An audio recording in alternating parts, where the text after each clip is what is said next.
Alléluia. Soyez bénis. Alors, nous voulons avancer en eau profonde dans notre grand thème de l'année, le mystère de Jésus. Et résolument aujourd'hui, nous voulons parler sur Moïse ou Jésus, le mystère du dos de Dieu.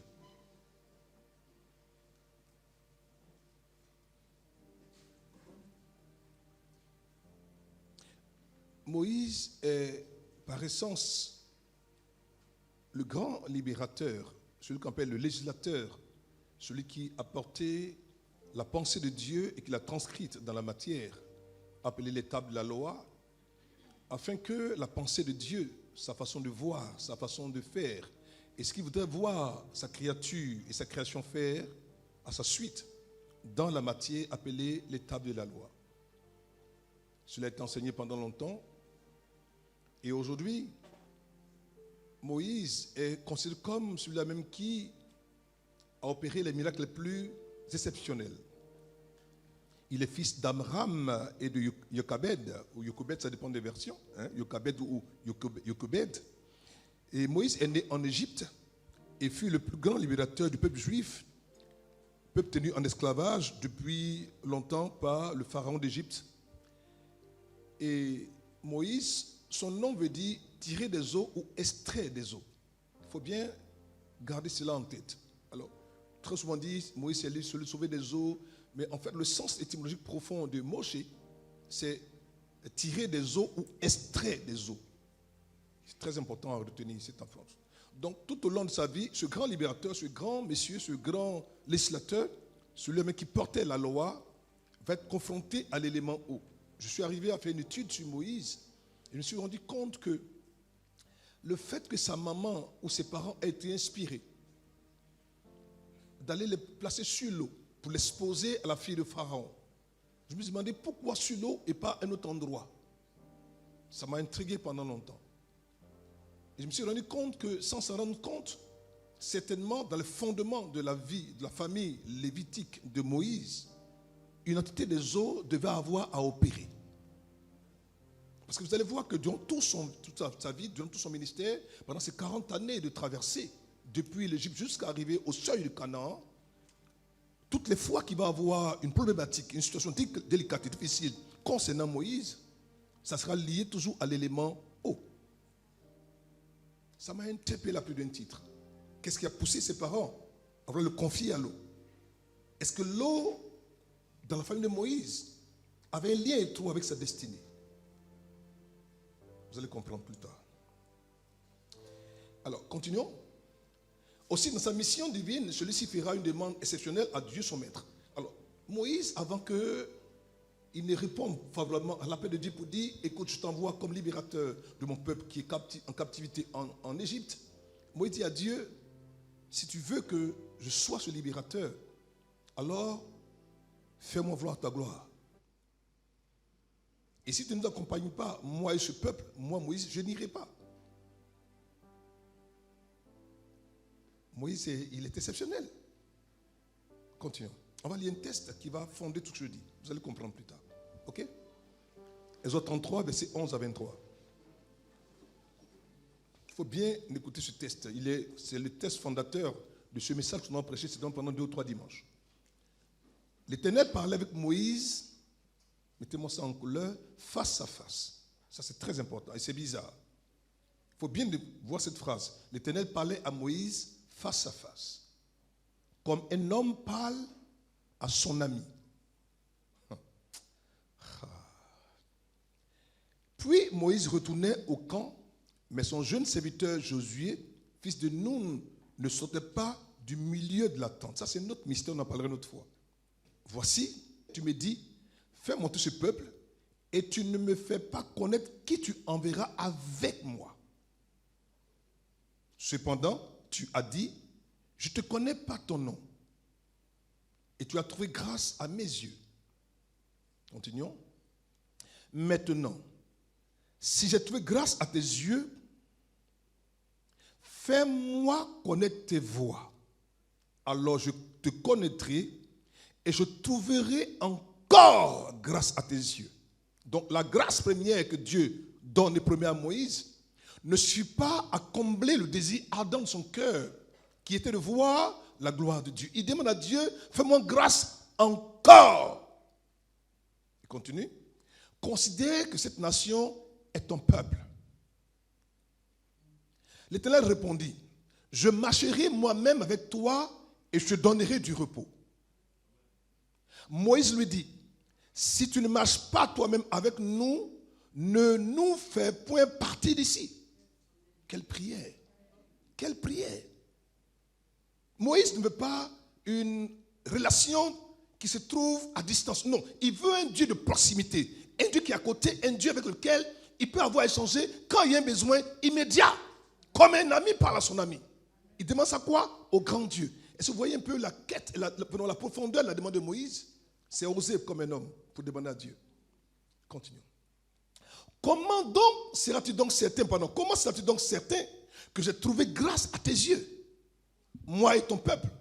Ne sera-ce pas quand tu marcheras avec nous et quand nous serons distingués, mettez-moi ça en couleur, quand nous serons quoi? Distingués. Si tu marches avec tout le monde et que tu es comme tout le monde et qu'on te voit comme tout le monde, que tu fais comme tout le monde et qu'on te regarde comme tout le monde, en fait, tu ne demandes pas que tu es spécial. Moïse voulait que Dieu mette sur eux un cachet qui fait que lorsqu'on verra ce peuple, on sait que ce peuple-là, c'est le peuple de l'Éternel. Question, es-tu distingué?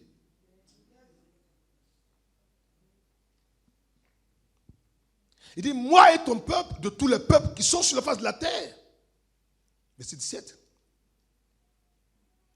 L'Éternel dit à Moïse, j'aime cette réponse, oh là là. Je ferai ce que tu me demandes. Quoi? Dieu dit à un homme, je ferai ce que tu me demandes. Je le ferai. Car tu as trouvé grâce à mes yeux et je te connais par ton nom. Mais pourquoi c'est afin le nom de Moïse à savoir accorder? Il dit, je te connais par ton nom. On en reviendra. Moïse dit, j'ai compris, hein, monsieur, mais fais-moi voir ta gloire. Tu me connais par mon nom, mais ça ne me suffit pas. Tu dis que tu vas venir avec nous, ça ne me suffit pas. Le matin, je vois une nuée, ça ne me suffit pas. La nuit, quand le feu, ça ne me suffit pas. Moi, Moïse, je veux voir ta gloire. Je suis fatigué de voir la nuée le matin. C'est bon. Ça effraie le peuple. Ça effraie les autres. Ça effraie les ennemis. Le feu la nuit, oui, ça effraie le peuple. Ça effraie les ennemis. Mais moi, Moïse, ton ami, je dis, je veux voir ta gloire. Moïse est un goinfre. Un goinfre, c'est quelqu'un qui n'est jamais rassasié de choses spirituelles. Plus on lui donne, plus il veut encore. Dis, c'est comme moi. Non, dis ça avec conviction. Bon, dis ça bien. L'Éternel répondit, je ferai passer devant toi toute ma bonté. Tcha, tcha, tcha, tcha, tcha. Ah, est-ce que j'ai dit la Bible?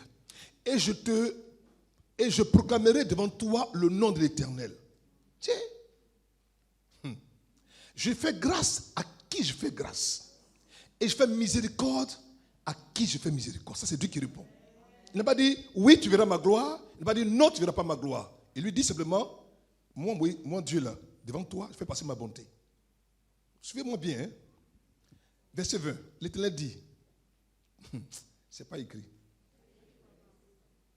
Ce n'est même pas écrit.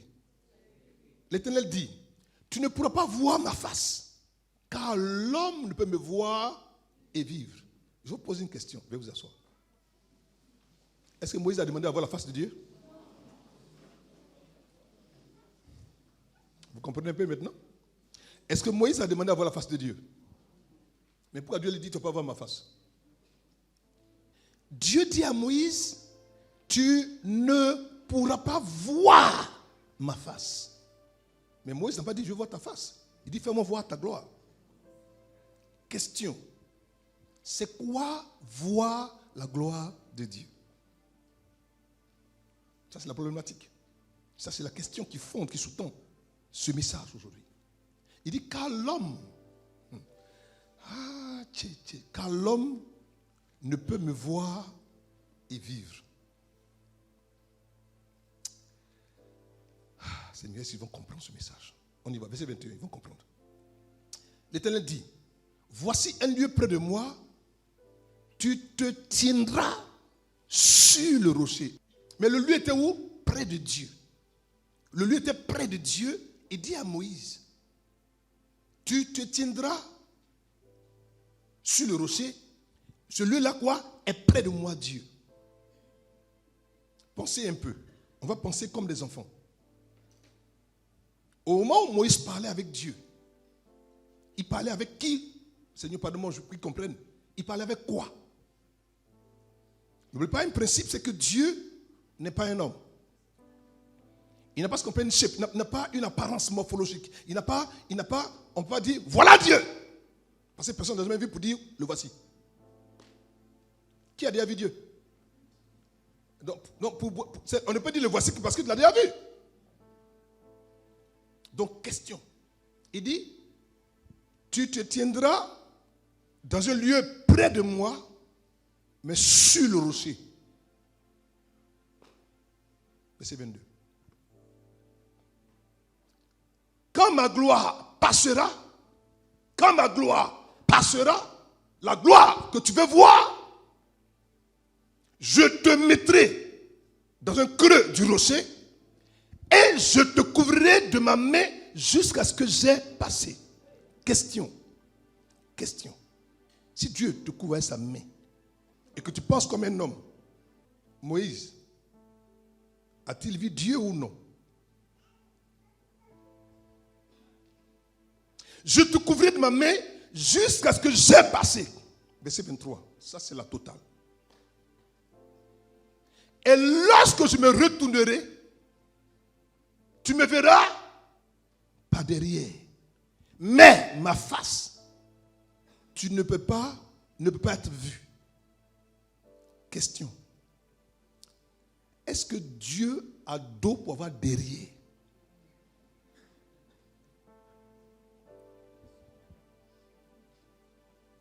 Est-ce que Dieu a un dos pour qu'on voie derrière de Dieu?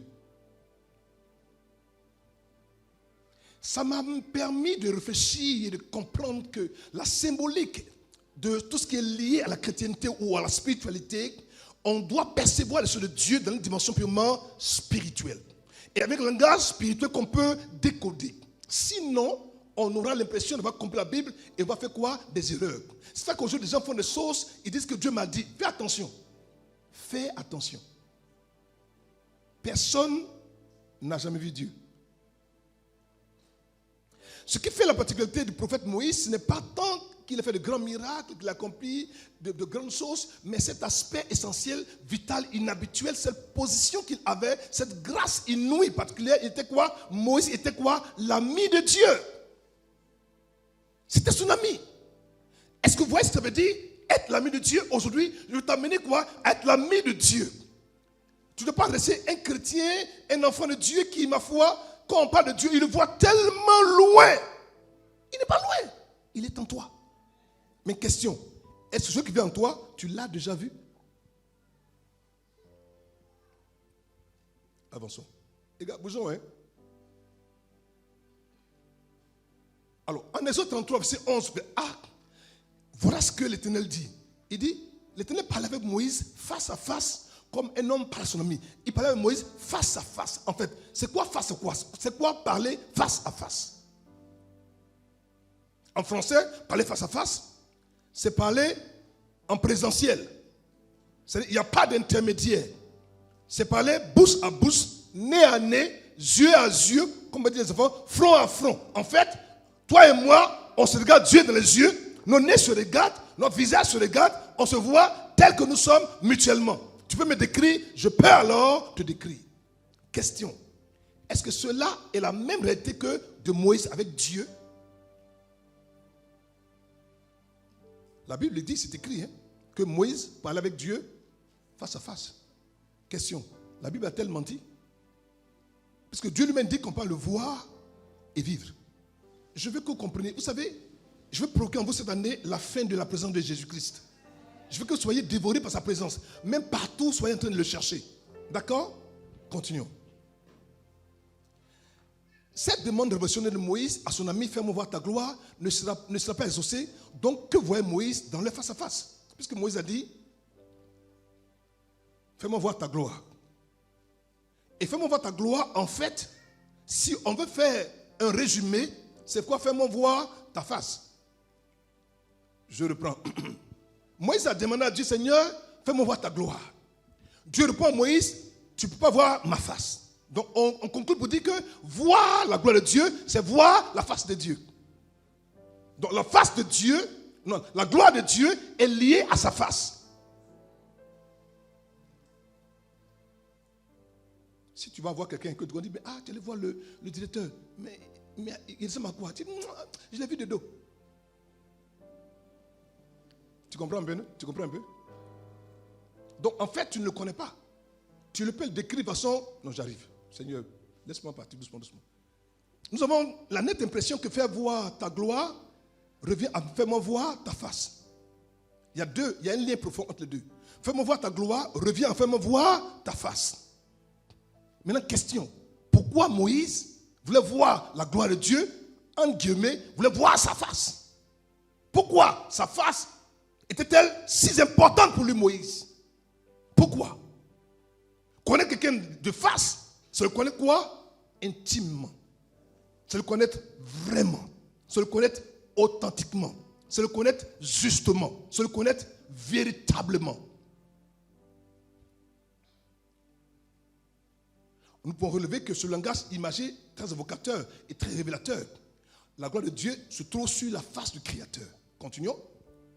Dieu répond, tu ne pourras pas voir ma face, donc tu ne pourras pas voir ma gloire. Mais le Seigneur fait une autre proposition à Moïse, son ami. Il dit, bon, quand tu ne peux pas voir ma face, donc ma gloire, tu vas voir autre chose.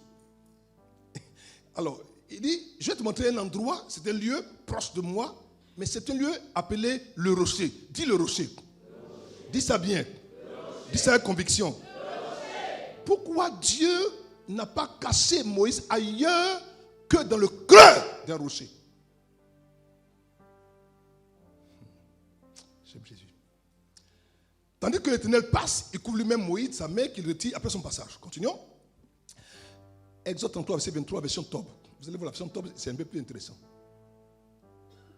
Exode 33, verset 23, version Tob. Regardez. Puis je capterai ma main et tu me verras de dos. Mais ma face, on ne peut la voir.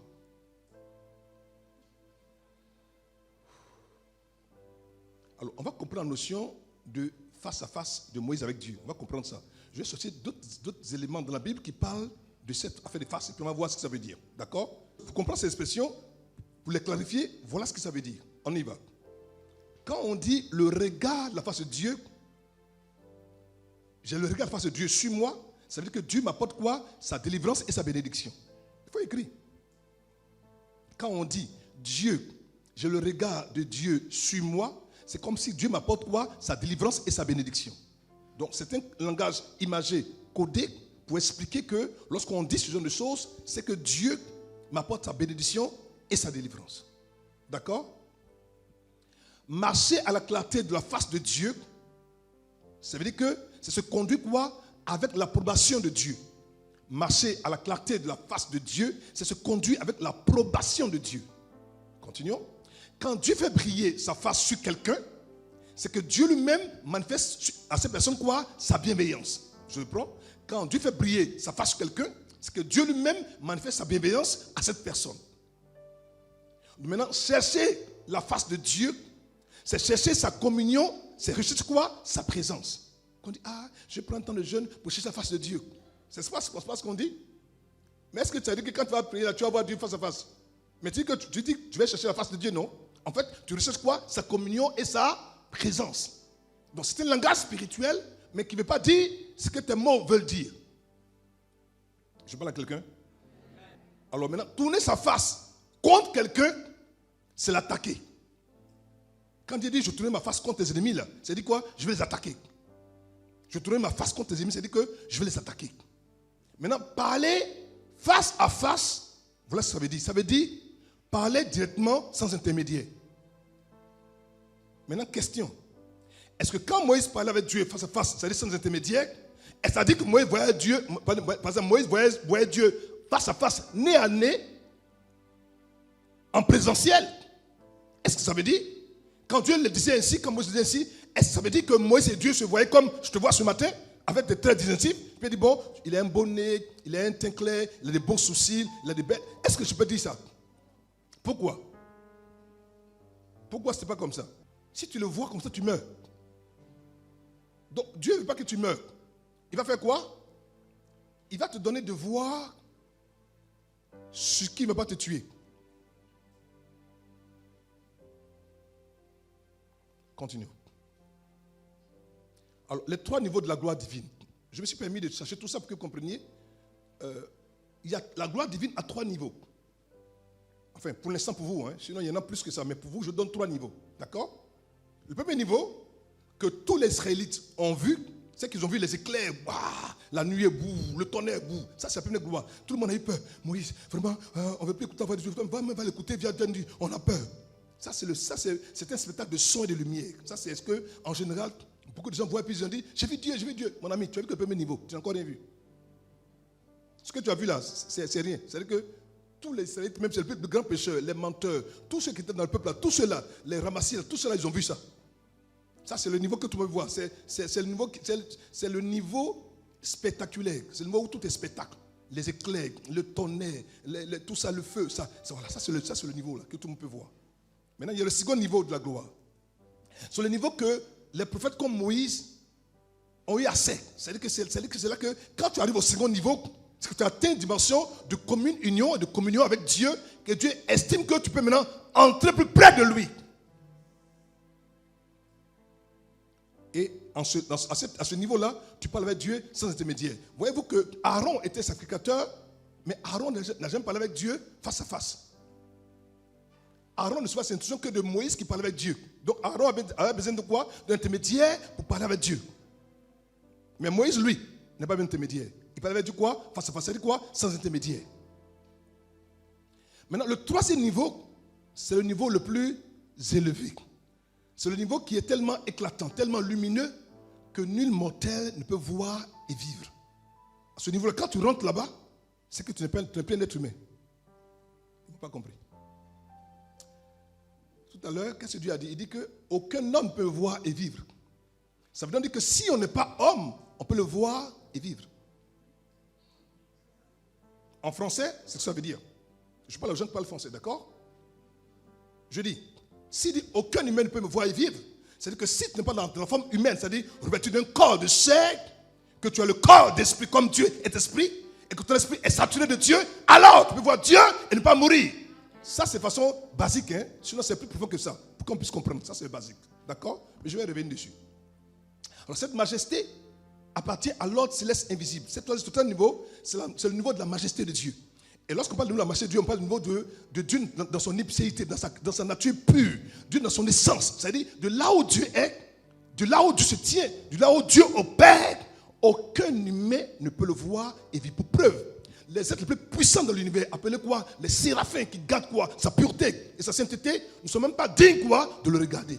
Si eux, les séraphins, qui sont si purs, qu'on appelle les ardents de Dieu, ne sont pas capables, par leur pureté, de voir Dieu de face, ce n'est pas toi et moi, on va pouvoir le voir de face. Mais écoute-moi, tu es plus puissant que le chérubin. 1 Timothée 6, verset 16. Alors, je vais la version Bible français courant. Tu peux la trouver? Bon, j'ai la version lue seconde déjà. Il dit qu'il seul possède l'immortalité, parlant de Dieu, qui habite une lumière inaccessible, que nul homme n'a vu, ni ne peut voir, à qui appartiennent l'honneur et la puissance éternelle.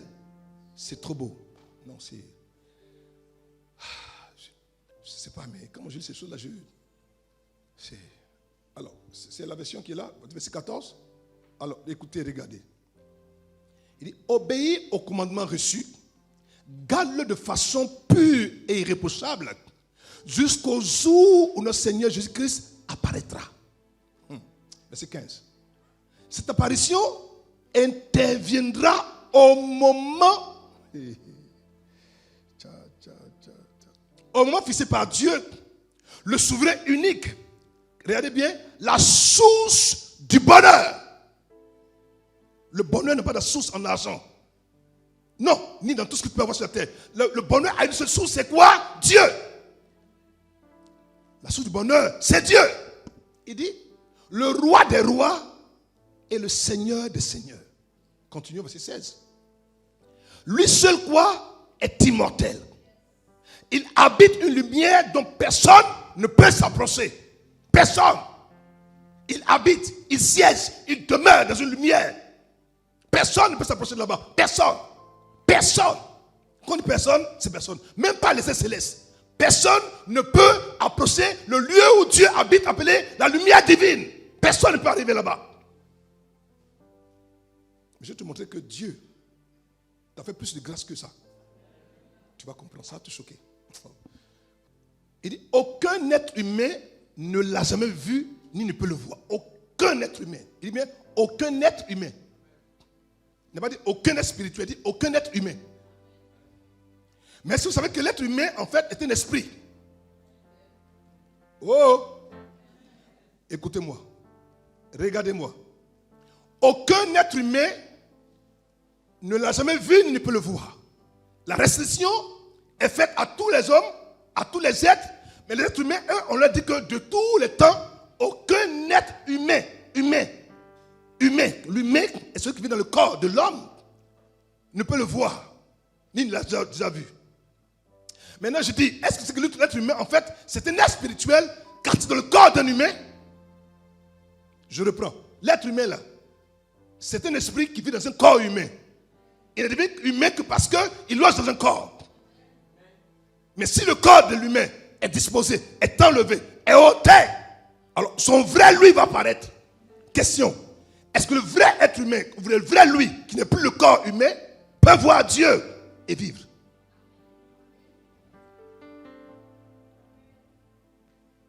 Donc, quand c'est la vérité, tu ne peux pas venir adorer quelqu'un que tu n'as jamais vu et puis ça ne te dérange pas. Regardons-nous. C'est-à-dire que tous les humains, tu viens ici, mais tu n'as même pas vu le monsieur, puis ça ne te dérange pas. Moi, il dit, non, mon ami, viens te suivre, mais ça va qui tu es. Il faut que je te voie. Attends, camarade, on me dit, mais qui t'envoie? Et puis il dit, j'ai entendu une voix dans un buisson, il dit, mais c'est qui? Moi, je lui ai dit, mais c'est qui? Il dit, va leur dire que je suis t'envoie. Oui, je suis là, mais c'est qui? Non, le dit, va leur dire ça, ils vont comprendre. Et moi, c'est parti avec le nom je suis. Ça veut dire, bon, écoutez, je suis m'envoie. Qui? Je suis. Mais c'est qui je suis? C'est je suis.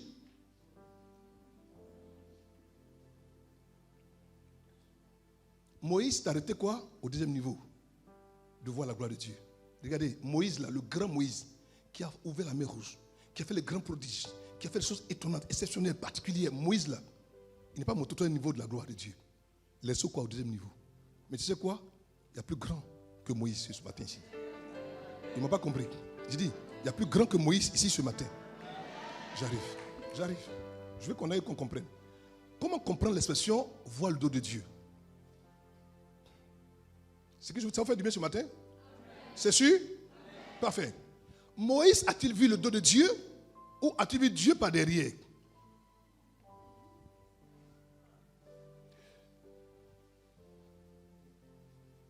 Parce que jusqu'à aujourd'hui, jusqu'à ce matin, tellement je m'étais hier, je me suis endormi, je me suis réveillé à 3h du matin. J'ai encore versé, je me suis couché. Je me suis à 4h du matin, c'est pareil. Maintenant, la question que tu m'as posée, est-ce que Dieu a un dos?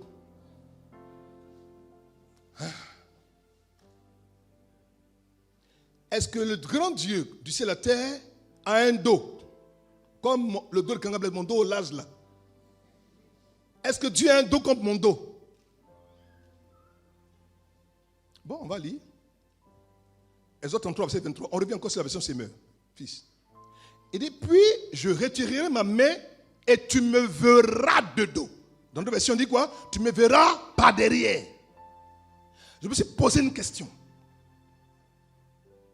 Si personne ne peut voir sa face et vivre, qu'on a vu le dos de Dieu, et qu'on dit que Dieu voit tout. Bon, s'il voit tout, c'est-à-dire que même par derrière, il voit. Maintenant, question. Est-ce que Moïse a vu le dos de Dieu? Dieu lui dit que Dieu lui a dit, tu peux voir ma face, mais tu verras mon dos. Maintenant, moi, je pose une question. Puisqu'on dit que Dieu, il est omniscient, il voit tout, il sait tout. Il peut tout. Donc, question. Au moment où... Bon, on va digresser. Je vais un commando. Je veux que vous compreniez. On va digresser. Quand vous allez comprendre cette vérité, les enfants, vous allez adorer Dieu différemment. Regardez. Regardez. Mon fils, tourne-toi, je veux ton dos. Voilà. Mais ici, il marqué quoi? Un commando. On suppose que, Seigneur, pardonne-moi, c'est juste pour expliquer. Voilà Dieu. Sa face est ici, et sa face se trouve sa gloire. Voilà son dos ici, c'est là que se trouve autre chose. D'accord? Donc Dieu dit, Moïse, tu peux voir cette partie, si tu la vois, tu meurs. Mais ici, là, quand je vais passer, que moi, Dieu, je vais commencer à dire, je suis bon, riche en bonté, riche en merveille, et Dieu est grand et puissant, déjà, je vais commencer à parler de moi, je vais parler de tout ce que je suis, mes attributs, déjà. Quand je vais passer, je vais prendre ma main, je vais te couvrir. D'abord, quand on dit dans la Bible, la main de Dieu, c'est parce que tu crois. Ce n'est pas main comme ma main. Mais il peut prendre la forme de main. C'est-à-dire qu'il peut prendre cette apparence pour avoir une main comme moi, mais Dieu n'a pas de main au sens des humains. Pour avoir une main au sens des humains, il faut qu'il soit un être humain comme moi. Pourtant, ce n'est pas un être humain comme moi, c'est Dieu. Et Dieu, il est quoi? C'est-à-dire, par essence, quelle est la nature de Dieu? Il est quoi? Il est esprit. Donc, si Dieu est esprit, donc, il n'a pas de... Est-ce que l'esprit a main, à tête, à pied, à bras? Maintenant, comment tu sais que c'est pas, il n'a pas pied? Comment tu sais ça? Peut-être j'aime bien l'esprit. Tu as bien l'esprit?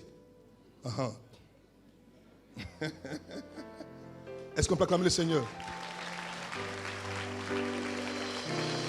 Je vais t'emmener à comprendre que si tu n'accoutumes pas au langage spirituel, les choses spirituelles, tu auras du mal à comprendre la personne parler de Dieu.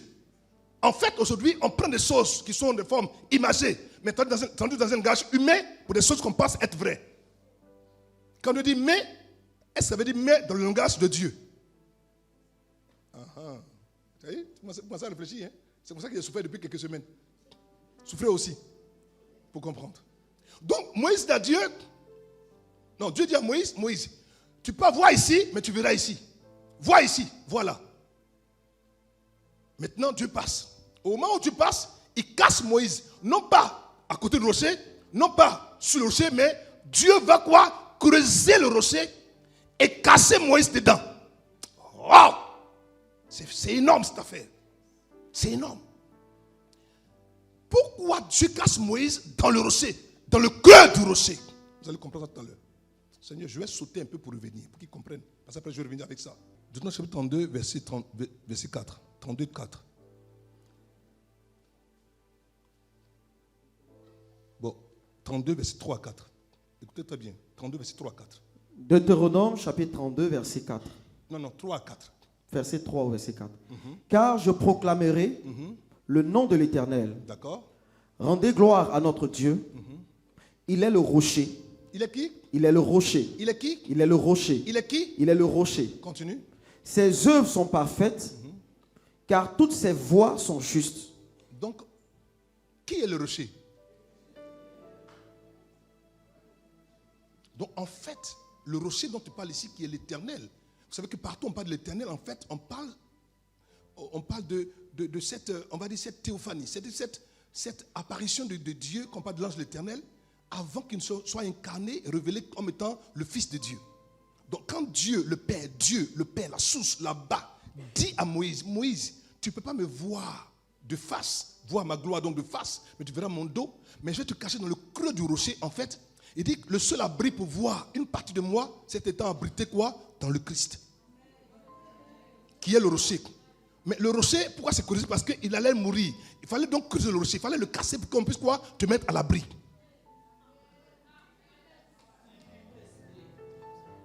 Donc en fait, le rocher creusé par Dieu est la seule chose qui permet à Moïse de voir quoi? Un pan de la gloire de Dieu. Maintenant, si Moïse, le serviteur, a vu le dos de Dieu, toi, le fils et la fille, qu'est-ce que tu as le droit de voir?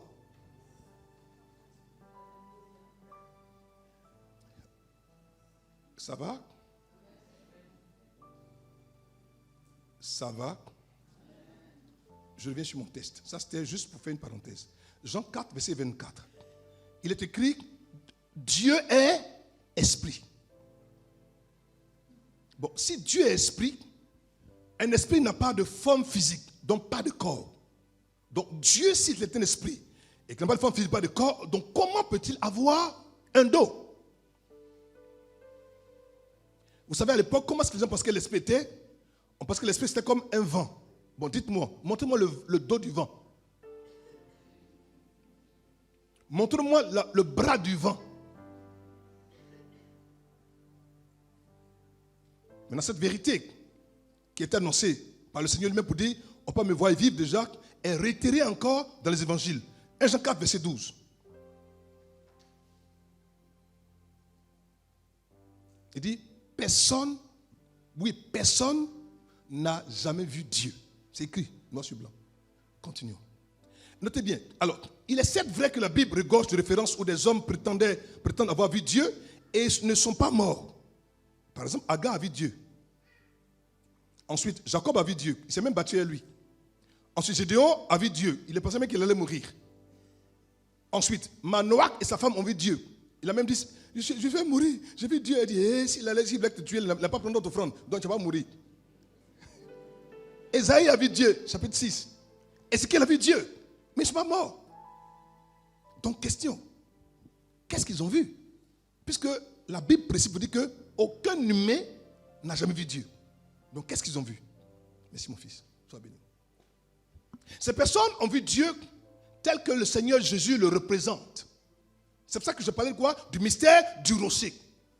Tu ne peux voir Dieu que sur une perspective, à partir d'une perspective quoi? Liée au Fils de Dieu. Lui seul qui a vu le Père peut le révéler. Donc, si tu n'es pas lié au rocher, qui est la parole de Dieu, que tu ne manges pas ce rocher, tu ne creuses pas le rocher, tu ne peux pas savoir comment Dieu est. C'est pour ça que le rocher quoi? A été creusé pour casser, pour mettre à l'abri quoi? Moïse, afin qu'il ne meure pas. En regardant quoi? Le dos de Dieu. Question. Si Dieu voit d'un rayon de 380 degrés, est-ce que Moïse a vraiment regardé son dos?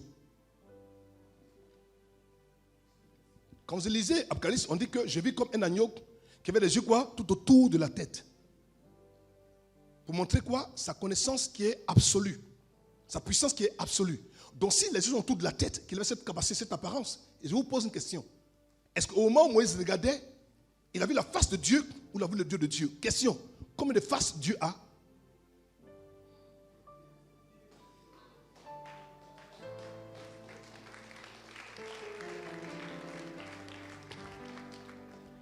Ça va?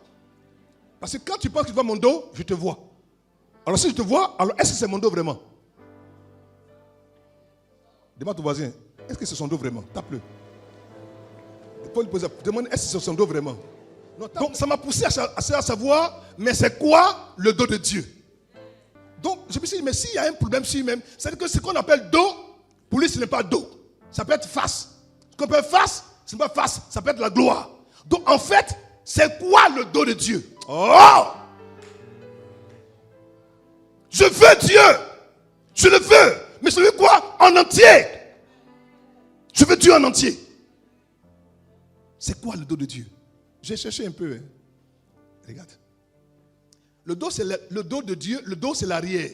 L'arrière, c'est ce qui cache la face. Ça, je parle humainement. Je parle comme un homme. Mon fils revient encore. Le dos, là, c'est l'arrière. Mais l'arrière, c'est ce qui cache la face. Et la face, c'est ce qui cache l'arrière. Oh, Dieu. C'est comme pièce de monnaie. Il y a face et puis il y a pile. Il y a pile et puis il y a face. Si c'est face, c'est pas pile. Si c'est pile, c'est pas face. On est d'accord? Voilà face, voilà pile. Seigneur, pardon, c'est juste pour expliquer.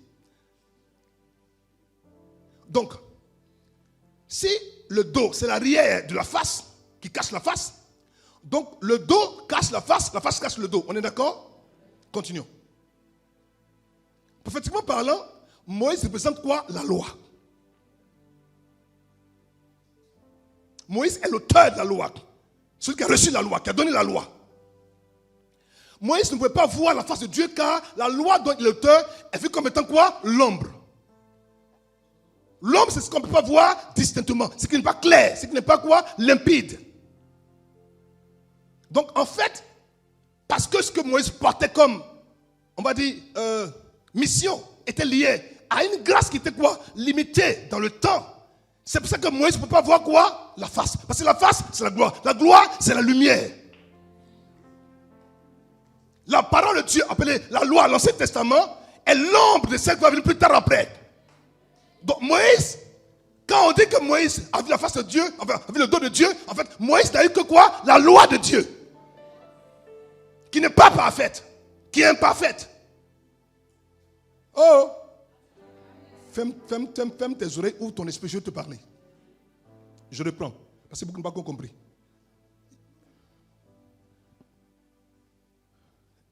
Il y a combien de testaments dans la Bible? Vous êtes sûr? Qui dit 2, qui dit 3? Parce que je vous connais. Il y a combien de testaments dans la Bible?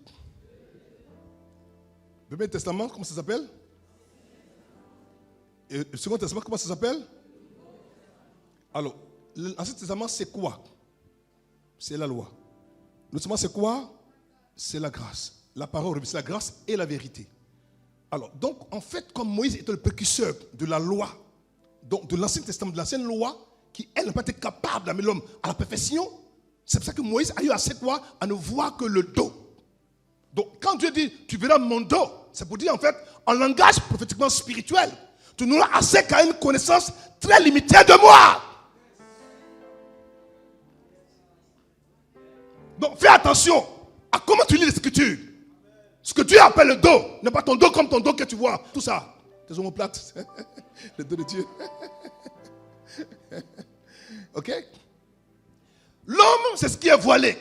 Et cela correspond bien à ce que Dieu lui a permis de voir. Ce qui était quoi? Voilé, ombragé. Ce qu'on n'arrive pas quoi? À distinguer. Car voir quelqu'un de dos, ce n'est pas bien le voir. C'est comme un voile. Aussi, la loi ne pouvait pas bien nous sauver. Donc, il fallait autre chose que le dos. Il fallait autre chose que le dos. Oh Seigneur. On dit souvent, je ne l'ai pas bien vu, hein, mais je l'ai vu de dos. C'est pas ce qu'on dit? Je ne l'ai pas bien vu, mais je l'ai vu de dos. Tu peux dire comment elle est? Non, je n'ai pas bien vu, je l'ai vu de dos. En fait, voir de dos, ce n'est pas bien voir. Ce n'est pas recevoir ce qui est correct, ce qui est net, ce qui est précis, ce qui est bon, ce qui est... Moïse, c'est la révélation du dos. Si tu restes dans cet testament, mon fils, tu vas rester d'arrière en arrière. Parce que le dos nous ramène en arrière, pas derrière. Mais en fait, Dieu a un autre projet pour toi. Il a estimé que là où Moïse a échoué, on ne peut peut-être ne voir que ce qui était en arrière, pas derrière, ce qui était ombragé, sombre, qu'on peut voir clairement, nettement. Lui, Dieu a un autre projet pour toi. C'est pour ça qu'au commencement, il a dit à Dieu, Dieu a dit à Moïse, tu ne verras que ce qui est en arrière, ce qui est pas derrière, ce qui est ombragé, ce qui est sombre, ce qu'on peut voir nettement déjà, mais je vais te cacher quoi? Dans celui qui va te donner le mystère. Cache-toi quoi? Dans le creux du rocher.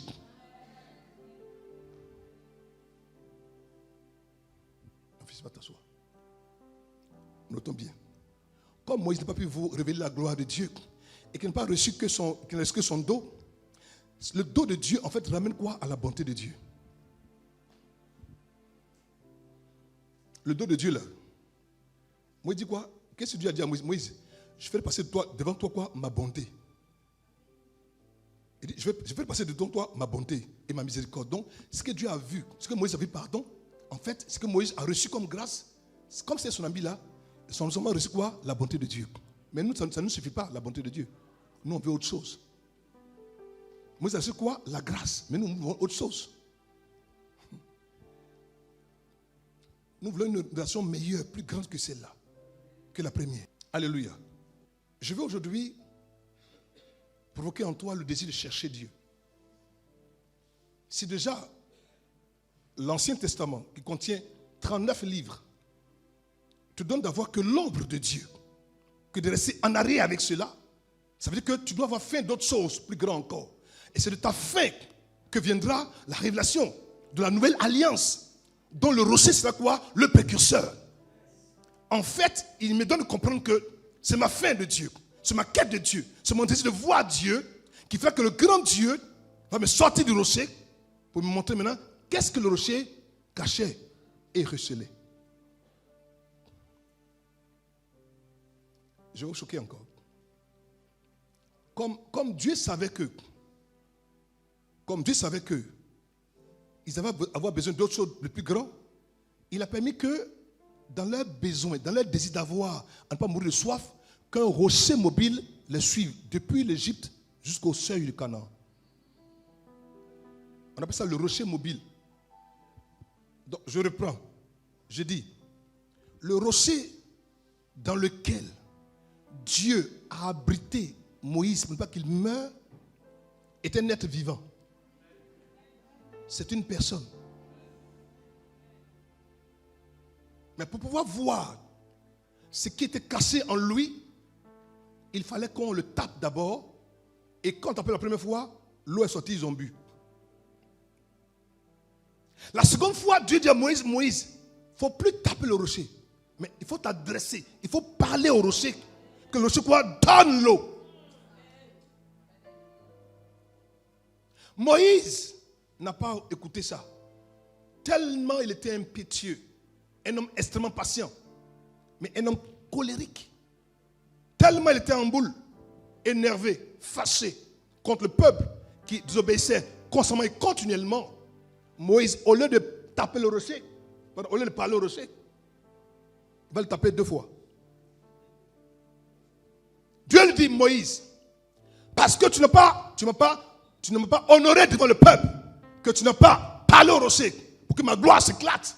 Toi, Moïse, tu vas aller jusqu'au seuil de Canaan, tu vas voir Canaan, mais tu ne vas pas rentrer. Au départ, je n'ai pas compris cette phrase de Dieu. Et puis après, je m'a dit, il faut bien lire, tu vas comprendre. En fait, Moïse représente la loi. Et Moïse, la loi est imparfaite. Donc ce qui est imparfait ne peut pas te faire rentrer dans ce qui est parfait.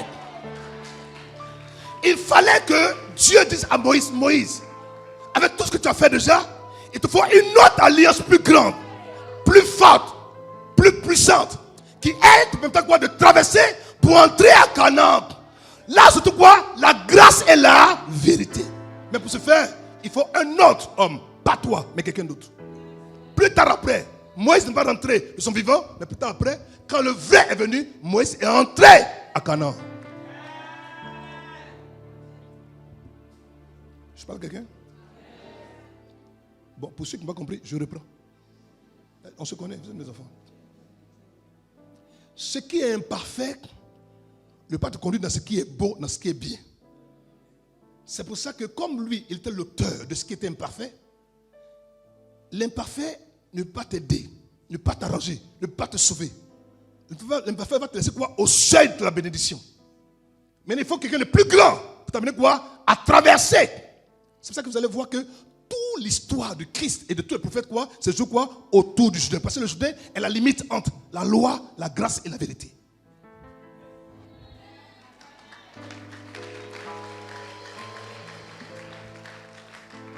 Allez chercher. Allez chercher, vous allez voir ce qu'il dit assez fondé. J'ai dit, la limite là. La limite. Moïse Baptiste, il est monté sur le mont Pisgah. Moïse est monté sur le mont Pisgah, qui était une chaîne montagneuse du Nebo, qui encerclait quoi? Canaan. Dieu dit, Moïse, regarde. Il regarde. Un beau pays. Il dit, Moïse, tu vas voir tes yeux. Tu ne vas pas entrer. La loi te fera voir, mais tu ne vas pas jouir. Mais pour jouir ce que tu vois, il faut une autre personne. Si ce n'est pas Moïse, c'est que ça sera forcément Jésus. Que Dieu vous bénisse.